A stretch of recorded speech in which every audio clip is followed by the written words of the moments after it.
नमस्कार दोस्तों, स्वागत है आप सभी का आपके अपने YouTube चैनल द वंसु वॉइस में। दोस्तों, अगर आप भी अपनी लाइफ में कुछ नया सीखने की चाहत रखते हैं तो इस चैनल को अभी सब्सक्राइब करें। तो चलिए आज की प्रस्तुति शुरू करते हैं। श्री शिवाय नमस्तु भयम। दोस्तों, आप सभी लोग जानते हैं कि 1 अगस्त 2024 के दिन यहां पर सावन महीने का पहला गुरुवार प्रदोष व्रत पड़ रही है। दोस्तों, यह जो गुरुवार है श्रावण महीने में पड़ने वाला सबसे बड़ा गुरुवार है यह, और सावन का पहला प्रदोष व्रत भी है जिसका बहुत ही बड़ा और विशेष महत्व होता है। और ऐसा दिन पूरे साल में सिर्फ एक ही बार आता है। और दोस्तों, आप सभी लोग जानते हो कि प्रदोष व्रत का अगर सबसे बड़ा कोई उपाय है तो वह 7 चावल के दाने वाला उपाय है। तो दोस्तों, इस श्रावण माह के पहले प्रदोष व्रत के दिन आप लोगों को इस 7 चावल के दाने वाले उपाय को जरूर करना है।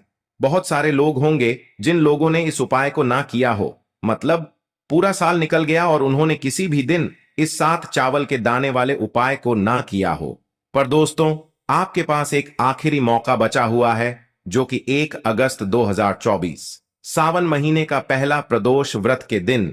तो इस दिन आप लोगों को इस वाले उपाय को जरूर कर लेना है, भले ही आपने पूरे साल भर अभी तक इस उपाय को ना किया हो। पर अगर आपने इस श्रावण महीने के प्रदोष व्रत के दिन अगर इस वाले उपाय को कर लिया तो आपको इस उपाय को करने का वह फल मिलेगा जिसकी आपने कभी कल्पना भी नहीं करी होगी। इसीलिए आप लोग इस वाले उपाय को एक बार जरूर कर लेना ताकि आप लोगों के हाथ से यह मौका ना जा सके और आपको इस उपाय को करने का फल मिल सके। दोस्तों, यह उपाय पंडित जी ने अपनी अभी की ही शिव महापुराण की कथा में बताया है, जिस उपाय को आज हम आपको बहुत अच्छे से समझाने वाले हैं। इस वीडियो को देखने के बाद इस उपाय को समझने के लिए आपको कोई और वीडियो को देखने की जरूरत नहीं पड़ेगी। तो चलिए दोस्तों, उपाय को शुरू करते हैं। देखिए, यह श्रावण महीने के प्रदोष व्रत के दिन यह इतना खास होता है, इतना महत्वपूर्ण होता है। देखा है, कभी कभी बड़े बड़े पूजा पाठ अनुष्ठान से जो मनोकामना पूर्ण नहीं होते, वह श्रावण महीने के दिन एक छोटे से उपाय करने से ही आपकी मनोकामना पूर्ण हो जाती है। और बहुत सारे लोगों ने इस उपाय को किया भी है और उनको इस उपाय को करने का फल भी जरूर मिला है। अगर आप लोग भी इस उपाय को करना चाहते हैं तो आप इस उपाय को पहले अच्छे से समझ लेना, सुन लेना, उसके बाद करना। आपको इस उपाय का फल जरूर मिलेगा। और इस उपाय को कर लेने से आपके घर में चाहे किसी भी प्रकार की दुख और समस्या क्यों ना चल रही हो, आपको उसका कारण भी नहीं पता है कि भाई यह समस्या किस कारण से चल रही है। उसका कुछ भी कारण हो सकता है, जैसे भी दोष हो सकता है या किसी भी तरह का मंगल दोष भी हो सकता है। तो इस दिन आप लोगों को 7 चावल के दाने वाले उपाय कर लेना है। यह एक ऐसा उपाय है जिस उपाय को अगर किसी विशेष दिन पर किया जाए तो भाई उस विशेष दिन का जो है वह तो हमें मिलता ही मिलता है, पर हमने उस दिन पर इस उपाय को किया है तो हमें उससे भी बड़ा फल मिलता है, और फल बहुत जल्दी मिलता है क्योंकि आप इस उपाय को बहुत ही बड़े और विशेष दिन पर कर रहे हो। तो चलिए अब उपाय के बारे में बात करते हैं, लेकिन उससे पहले आप लोगों को यह जानना आवश्यक है कि आखिर यह उपाय किस समय करना है, किसको करना है और कैसे करना है। तो चलिए हम आगे आपको वीडियो में एक एक करके बता देते हैं। लेकिन उससे पहले अगर आप लोग हमारे चैनल पर नए हैं तो हमारे चैनल को सब्सक्राइब कर लेना और इस वीडियो को लाइक करके कमेंट बॉक्स में श्री शिवाय नमस्तुभ्यम ओम नमः शिवाय जरूर टाइप कर देना। तो दोस्तों, इस 7 चावल के दाने वाले उपाय को हमें इस प्रदोष व्रत के दिन कैसे करना है, किसको करना है, किस समय करना है और कहां पर करना है, ये सारे सवालों के जवाब आपको इस वीडियो में मिल जाएंगे। और जो यह वीडियो देखेगा भाई, उसको 7 चावल के दान वाला उपाय जरूर करना चाहिए, क्योंकि इस दिन 7 चावल के दाने का भी बहुत ही बड़ा और विशेष महत्व होता है। और जब बात आ जाए 7 चावल के दाने की तो यह सोने पर सुहागा वाली बात हो जाती है और यह एक बहुत ही बड़ा उपाय हो जाता है इस श्रावण प्रदोष व्रत का।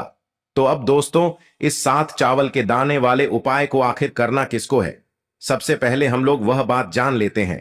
तो देखो, घर की जो बड़ी माताएं बहनें होती हैं, उन माताओं बहनों में से कोई भी एक बड़ी माता बहन इस वाले उपाय को कर सकती है। और दोस्तों, अगर आप चाहे तो अपने घर में से सभी सदस्यों को भी इस उपाय को करवा सकते हैं।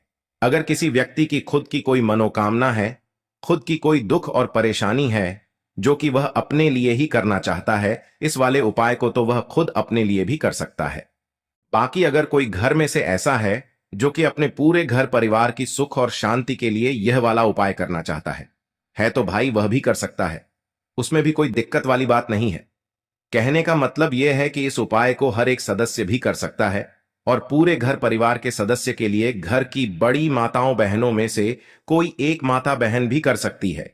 माताएं बहनें अगर घर में उपस्थित ना हो या वह यह वाला उपाय ना कर पा रही हो तो फिर घर का कोई बड़ा सदस्य भी इस 7 चावल के दाने वाले उपाय को कर सकता है, चाहे फिर वह पुरुष ही क्यों ना हो। उसमें कोई भी दिक्कत वाली बात नहीं है। 7 चावल के दाने वाले उपाय को, आखिर इस उपाय को हमें किस समय करना है, सुबह के समय करना है कि शाम के समय करना है? तो देखो, इस वाले उपाय को आप लोग सुबह के समय भी कर सकते हो और शाम के समय प्रदोष काल में भी कर सकते हो। अब अगर आप पूछो कि भाई सबसे उत्तम समय कौन सा रहेगा इस 7 चावल के दाने वाले उपाय को करने का, तो हम आपसे बस यही कहेंगे कि इस उपाय को आप सुबह के समय करेंगे तो ज्यादा बेहतर होगा। बाकी अगर प्रदोष काल शाम के समय भी करेंगे तो भी अच्छा होगा, उसमें कोई भी दिक्कत वाली बात नहीं है। तो अब दोस्तों, जो अगली सबसे बड़ी और महत्वपूर्ण बात आती है वह यह आती है कि सुबह अगर हम उपाय को करेंगे तो हमें कितने बजे से लेकर कितने बजे तक के बीच में करना है, और शाम के समय प्रदोष काल में करेंगे तो हमें कितने बजे से लेकर कितने बजे के बीच में करना है। तो देखो, सुबह जितनी जल्दी हो सके आप उपाय को करने की कोशिश करना। बाकी अगर किसी कारणवश लेट भी हो जाओ, थोड़ी देर भी हो जाए, तो 10 या 12 बजे तक भी आप उपाय कर लेना, पर 12 बजे से ज्यादा देर ही ना हो, ठीक है? इस बात का ध्यान रखना। उसके बाद में दोस्तों, अगर शाम के समय प्रदोष काल की बात करें, प्रदोष काल का जो समय है होता है वह शाम के 6 बजे से शुरू हो जाता है। मतलब शाम के 6 बजे से लेकर 7 बजे के बीच का जो समय होता है यह समय प्रदोष काल का समय होता है। पर अभी जो मौसम चल रहा है, इस मौसम में जो है शाम बहुत देरी से होती है, तो आप इस उपाय को 7 या 8 बजे के बीच में भी कर सकते हो। मतलब शाम के 6 बजे से रात 8 बजे के बीच में आप कभी भी इस वाले उपाय को कर सकते हो, उसमें कोई भी दिक्कत वाली बात नहीं है। देखिए दोस्तों, एक एक करते हुए हम उपायों को समझेंगे। सबसे पहला उपाय बहुत ही आसान सा उपाय है। देखो, यदि आपको ऐसा लगता है कि बाबा आपकी सुन ही नहीं रहे हैं, बाबा आपकी मनोकामना परिपूर्ण कर ही नहीं रहे हैं, आपने कई उपाय कर लिए, कई आपने इच्छाएं महादेव के सामने रख दी, लेकिन आपकी मनोरथ जो है वह परिपूर्ण हो ही नहीं रही है, और आप चाहते हैं कि वह मनोरथ जो आप कई दिनों से बाबा से मांग रहे हैं वह परिपूर्ण हो जाए, तो आपके जीवन के जो दुख तकलीफ है यह सब दूर हो जाए। देखिए, हो सकता है आपके घर में कोई कोर्ट केस चल रहा है या आपके घर में बहुत ज्यादा लड़ाई झगड़े चलते हैं, तो आपके घर में अगर शांति नहीं है, आपके घर में धन की कमी है, धन की वजह से आपके घर में बहुत ज्यादा लड़ाई झगड़े चल रहे हैं, तो आपकी तकलीफ दूर होने वाली है। स्वयं नंदी जी वाला यह विशेष उपाय है। नंदी जी के कान में कुछ बोलना है, नंदी जी के कान में इस प्रकार से बोलना है और आपकी मनोकामना परिपूर्ण हो जाएगी। देखो क्या क्या चीजें आपको लेनी है। पहले यह समझ लीजिए, आपको लेना होगा एक बेलपत्र। बेलपत्र तीनों पत्ती होनी चाहिए, कहीं से भी खंडित नहीं होना चाहिए, ठीक है? बेलपत्र के साथ में आपको लेना है पीला चंदन, मात्र 1 बूंद, मात्र 1 बूंद छोटी सी टीकी आपको लगानी है बेलपत्र में। इसीलिए थोड़ा सा ही पीला चंदन आपको लेना है और इस पीले चंदन के अंदर थोड़ा सा जल मिला देना है ताकि गीला हो जाएगा, पेस्ट के रूप में तैयार हो जाएगा। आ गई इतनी बात समझ में? अब आपको क्या करना है, आपको साथ में लेना है 7 चावल के दाने। महादेव आप आपका साथ देने वाले हैं इन 7 चावल के दानों से। अब आपको क्या करना है, भगवान शिव के मंदिर में आपको जाना है। नंदी जी बैठे हैं, नंदी जी के पास में, मतलब जो पैर उठा हुआ रहता है ना नंदी जी का, उस साइड आपको, सीधे साइड आपको बैठना है। इस यहां पर जैसे ही बैठोगे यहां पर आपको बेलपत्र लेना है और बेलपत्र की जो ये बीच की जो डंडी है यहां पर आपको मात्र पीले चंदन की एक बिंदी लगा देनी है। पीले चंदन की बिंदी लगा दी। अब ये जो ऊपर वाली जो पत्ती है यहां पर एक एक करते हुए 7 चावल आपको रखना है, ठीक है? 7 चावल आपने ऊपर वाली पत्ती पर रख दिए, या देखो एक प्लेट ले जाना, तो प्लेट के ऊपर आप बेलपत्र रख देना, फिर टीकी लगा देना, फिर उसके बाद आप ये 7 चावल के दाने रख देना, ठीक है? अब आपको क्या करना है, जहां पर आप नंदी जी के वहां पर बैठे हो, तो नंदी जी के कान में आपको आपकी जो भी इच्छा है, जो आप चाहते हैं कि महादेव परिपूर्ण करें, और नंदी जी के कहने पर महादेव आपकी मनोकामना निश्चित तौर पर परिपूर्ण करेंगे। तो आपको क्या करना है? नंदी जी को कान में आपको बोल देना है, जो भी आपके दुख तकलीफ है, जो भी आपके कष्ट हैं, वह सब दूर हो जाए, ऐसी आपको कामना करना है। और नंदी जी के कानों में आपको बोल देना है, जो भी आप चीज बोलेंगे वह नंदी जी भगवान शिव से विनय करके बोलेंगे। और नंदी जी की बात भगवान शिव नहीं टालते हैं, और इसीलिए आप जो भी इच्छा है, आपकी जो भी कामना है, वह आपको विशेष बोलना है, और उसके बाद आपको वहां से उठना है। ठीक है?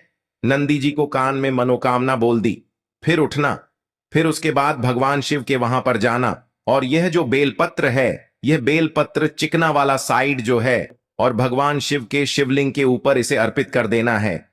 अर्पित कैसे करोगे? जो बेलपत्र का जो चिकना वाला साइड है, वह नीचे की साइड हो जाना चाहिए। अब जैसे ही आप अर्पित करने जाओगे तो चावल के दाने तो गिर जाएंगे, यानी कि जैसे ही अर्पित करने जाओगे तो भगवान शिव के शिवलिंग के ऊपर चावल के दाने गिर जाएंगे, क्योंकि वह किसी से भी चिपके हुए नहीं है, तो कोई तकलीफ नहीं है। वह जैसे आप अर्पित करोगे, ना भले चावल के दाने भगवान शिव के शिवलिंग पर गिर जाए, वह कोई तकलीफ नहीं है। बस आपको यह जो बेल पत्र है, यह आपको उल्टा अर्पित कर देना है, यानी कि जो पीला चंदन है भगवान शिव के शिवलिंग पर स्पर्श होना चाहिए, और इस प्रकार से आपको अर्पित कर देना है। डंडी का जो हिस्सा है जलाधारी की तरफ हो जाना चाहिए। बस इतना सा प्यारा सा उपाय एक बार करके देखिए। निश्चित तौर पर महादेव आपकी जो भी मनोरथ है, जो बाबा से आप कई दिनों से मांग रहे हैं, वह निश्चित तौर पर परिपूर्ण हो जाएगी। आ गई इतनी बात समझ में? देखिए, अब हम बात करते हैं दूसरे उपाय की। देखिए, यह उपाय जीवन में ऊर्जा का है। गुरुवार का दिन है और प्रदोष व्रत भी है। अगर आपके जीवन में बहुत ज्यादा अंधकार है, अगर आपके घर के जो बच्चे हैं बहुत ज्यादा सोचते हैं, या आपके घर में कोई भी ऐसा व्यक्ति है बहुत ज्यादा सोचता है, डिप्रेशन में रहता है, तनाव उसको है, तो तनाव को मुक्त करने के लिए यह उपाय है। अगर उसके भाग्य में जीवन में तेज की प्राप्ति नहीं है, तेज यानी कि ऊर्जा नहीं है, उदासी रहती है, जीवन में आलस बहुत है, तो फिर उस व्यक्ति को यह उपाय करना चाहिए। कोई काम करता भी है तो उसमें सफल नहीं हो पा रहा है, तो विशेष यह उपाय उसी व्यक्ति को करना है। देखो, इस उपाय के लिए आपको क्या क्या सामग्री लेना होगी। सबसे पहले तांबे का एक पात्र लेना, उसके अंदर घर से आपको जल भरना है। अब इसी जल के अंदर आपको लाल चंदन डालना है। एक चुटकी डालें, थोड़ा ज्यादा डालें, जितना आपको डालना है आप डालें। लाल चंदन जो होता है तीज की वृद्धि करता है। प्रदोष व्रत के दिन लाल चीजों का उपाय करना बेहद शुभ होता है, और हो सके तो लाल रंग के कपड़े पहन करके अगर आप यह उपाय करेंगे ना, तो और भी शुभ होगा। यह लाल चंदन मिश्रित जल आपको क्या करना है? आपको जाना है किसी भी बेलपत्र के पेड़ के वहां पर, सुबह से लेकर के शाम तक आप यह उपाय कर सकते हैं। कल प्रदोष व्रत के दिन सुबह से लेकर के शाम तक आप बेलपत्र के पेड़ के वहां पर जाना, उत्तरमुखी होकर कि आपके जीवन के अंधकार दूर हो। जो भी आप स्मरण करेंगे, आप लेट उठते हैं, आपसे कोई कार्य बनता नहीं है, आपके जीवन में रोग बहुत ज्यादा है, तो भी आप यह उपाय करेंगे तो आपको उसका स्मरण करना है कि यह समस्या मेरी महादेव आपको दूर करना है। ऐसी कामना करते हुए आपको यह जो जल है, श्री शिवाय नमस्तुभ्यम का स्मरण करते हुए यह पूरा जल आपको बेलपत्र के पेड़ की जड़ में आपको अर्पित कर देना है। बहुत ही आसान सा उपाय है, और यह उपाय हर कोई कर सकता है, तो यह मौका आपको गंवाना बिल्कुल भी नहीं है। यह हो गया पैरो उपाय। अब हम बात करते हैं अंतिम उपाय की, तीसरे उपाय की। देखो, यह उपाय बहुत ज्यादा खास है। शिवलिंग पर चढ़ा जल 3 जगह आपको लगाना है आपके शरीर में, और आपकी बीमारी दूर हो जाएगी। देखो, अगर आपको कोई बीमारी हो गई है और बार बार आप डॉक्टर को दिखा रहे हैं, डॉक्टर ने बोला 5-10 दिन अगर आराम नहीं होगा तो आप एडमिट हो जाना, या आपके शरीर में कोई रोग है जो कई दिनों से है और आप चाहते हैं कि वह रोग आपका दूर हो जाए, तो यह रोग आपका निश्चित तौर पर दूर होगा। बहुत ही आसान सा उपाय है। घर का कोई भी व्यक्ति यह उपाय कर सकता है, या रोगी व्यक्ति भी यह उपाय कर सकता है। मात्र तांबे के पात्र के अंदर एक लोटा जल लेना है, और आपको आज के दिन यानी कि प्रदोष व्रत के दिन आपको जाना है भगवान शिव के मंदिर में। और अब आपको क्या करना है, इस उपाय को समझना। एक लोटा जल है, अब आपको भगवान शिव के शिवलिंग पर सबसे पहले गणेश जी के स्थान पर, कार्तिकेय जी के स्थान पर, मां माता अशोक सुंदरी वाले स्थान पर, पार्वती माता के हस्त कमल पर, फिर भगवान शिव के शिवलिंग पर आपको अर्पित कर देना है। जैसे ही जल जलाधारी के वहां पर आएगा ना, वह जल आपको झेल लेना है। ठीक है, जल झेल लिया आपने। अब आपको क्या करना है? महादेव से प्रार्थना करना है कि यह बीमारी को दूर करने के लिए मैं मेरे घर पर लेकर के जा रहा हूं इस व्यक्ति को। यह व्यक्ति जो है यह बीमार है, इसकी जो परेशानी है यह आपको दूर करनी है। ऐसी कामना करते हुए आपको घर पर लेकर के आ जाना है। जो भी व्यक्ति बीमार है वह खुद स्वयं उस जल को छुए और उसे 3 जगह लगाना है। एक सबसे पहला नाभि पर लगाना है, शिवलिंग पर जड़ जल। फिर दूसरा जो है मस्तक सिर पर, जहां पर हम तिलक करते हैं ना, बीचों बीच में यहां पर आपको जल लगाना है। और तीसरा जो है सिर पर आपको जल लगाना है। देखो यहां पर एक चीज समझना, जब नाभि पर आप मणिपुर चक्र में आप जल लगाएंगे, थोड़ा सा जल वहां पर लगाना। फिर उसके बाद जब दूसरा आज्ञा चक्र में आप जब जल लगाओगे ना, तो 3 त्रिपुर्ण दूर होना शुरू हो जाएगी। यह उपाय आप प्रदोष व्रत के दिन कर रहे हो ना, ज्यादा जल लेकर के आना, ताकि आप सोमवार, मंगलवार, बुधवार, गुरुवार, शुक्रवार तक आप यह जल का प्रयोग कर सको। ठीक है, लगातार 5 दिन आपको लगाना है। आपके शरीर में निश्चित तौर पर आराम आपको मिलेगा। तो दोस्तों, यह थे पूज्य गुरु जी द्वारा बताए गए कुछ बहुत ही खास उपाय। आशा है आज की प्रस्तुति में बताई जानकारी आपको अच्छे से समझ आ गई होगी। प्लीज हमारे चैनल द वंसु वॉइस को सब्सक्राइब करें। धन्यवाद।